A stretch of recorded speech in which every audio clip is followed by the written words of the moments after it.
What is going on, you guys? Alex Chasen back here with a brand new video. And for today, let's talk about the Los Angeles Lakers. They look much improved in preseason. And I know it's just preseason, and we are going to take everything that happens in preseason with a grain, a pinch of salt. I get it.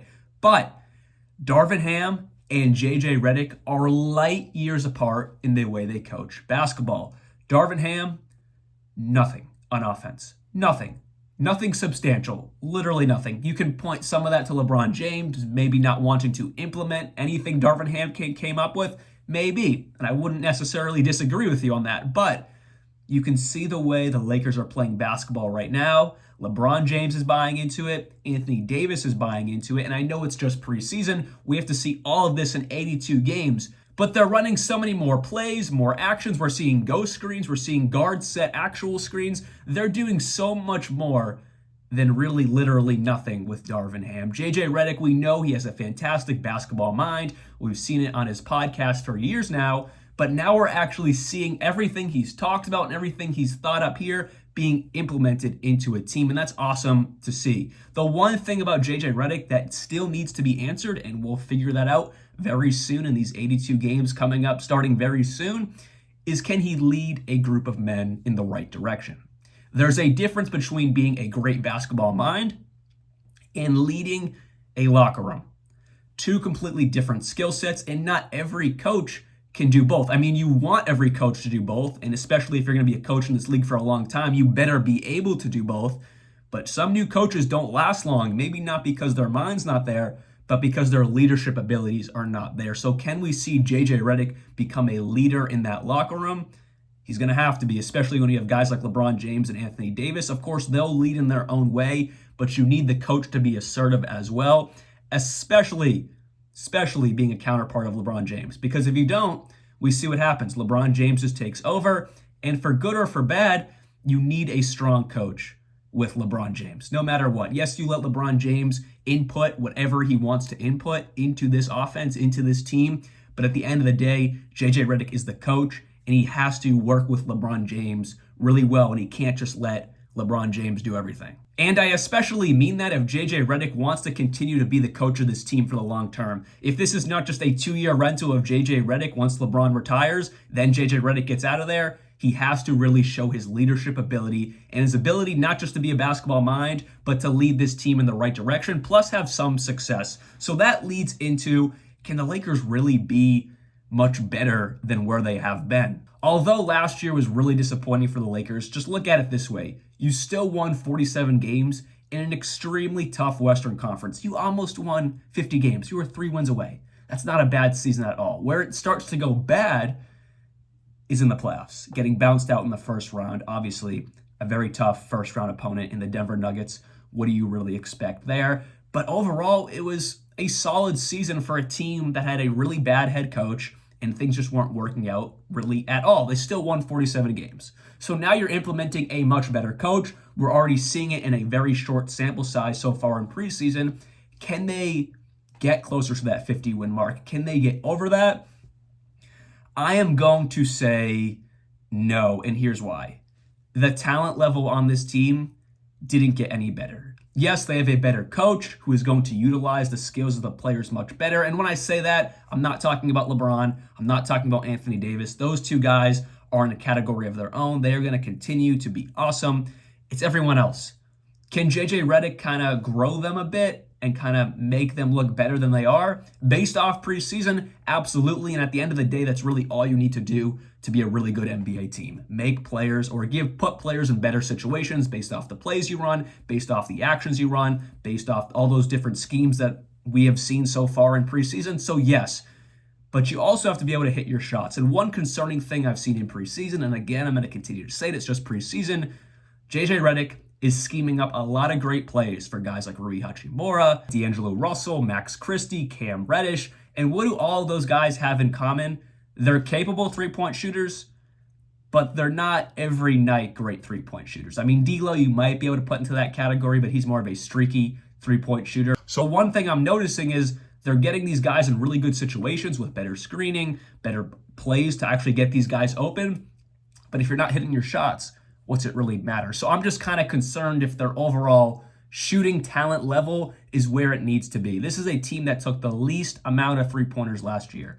They took 31 three-pointers last year, puts them dead at 30th in the league. I will say, though, to play some devil's advocate here, they did shoot 9th best in the league at 37%. But someone like JJ Redick, he's talked about this, he wants the team to take more threes. Redick has been consistent on wanting this team to take more threes. I get it. He's a three-point specialist, and he also has schemed up really good plays. I'll give him credit. He has schemed up really good plays to get these guys in good positions to hit shots. But last year, like I said, they shot around 31 threes per game. 30th in the league, dead last. If you look at some of their preseason games against the Phoenix Suns, they shot 40 threes. They made 11, 27%. You go to another one against the Milwaukee Bucks. They shot 44 threes. They made 14 of them. That's 31%. You go to their most recent preseason game against the Warriors. They shot 40 threes again, and they made 11 of them. That is 27%. None of that is going to lead to major success down the line. So that is a particular aspect, and understandably so, of JJ Redick's offense, especially in today's NBA. You better be shooting a relatively high clip of threes. But if they're going to go too far in that direction, I don't know how successful the Lakers are going to be. What the Lakers are really good at is attacking that basket, getting those mid-range opportunities with some threes. And I know in the modern NBA, you're not going to compete with teams like the Boston Celtics. You're not going to compete with high-level three-point shooting teams. I get that. So they have to figure it out, because it's not like they're not capable of shooting threes.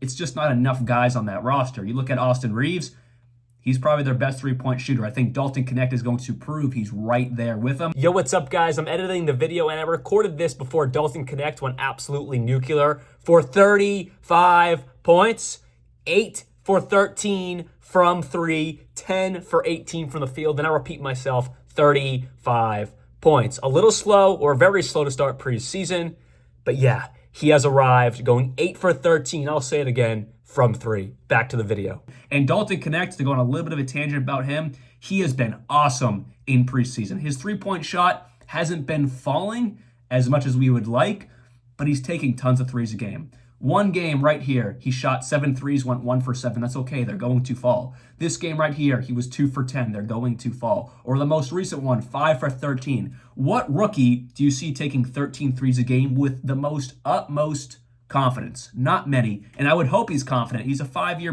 college basketball player. He's not a real rookie. He's a vet coming into the NBA. I expect him to be a huge piece of this team, and especially in JJ Redick's new offense, he is going to have a lot of opportunities, like we've already seen, to get his shot flowing. So overall, I do think this year's Lakers team is much improved from last year, but not in the roster sense.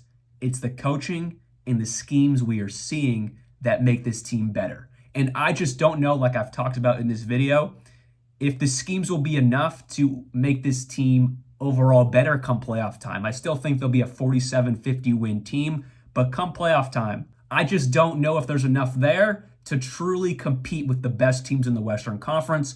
Plus, we're talking about a old LeBron James, and he continues to surprise everyone, but that has to be a factor. Will LeBron James still be really good in the back end of this season? I know he probably won't play many back-to-backs. He'll get his rest, but he's still old. That doesn't really change the fact that he's still old. Anthony Davis is always in health concerns. So there are question marks there.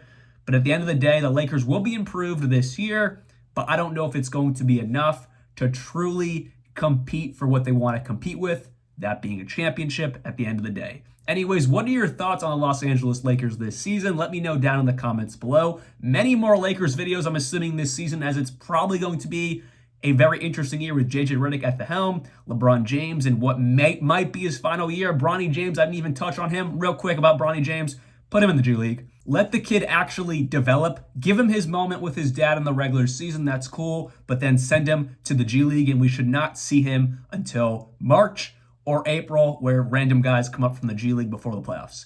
That should be the attack for Bronny James, because he's just not an NBA player. No hate to him, but did we expect anything more? I didn't expect anything more than what he has done so far in preseason. That's no hate, but he didn't really have any college time too much because of his cardiac arrest.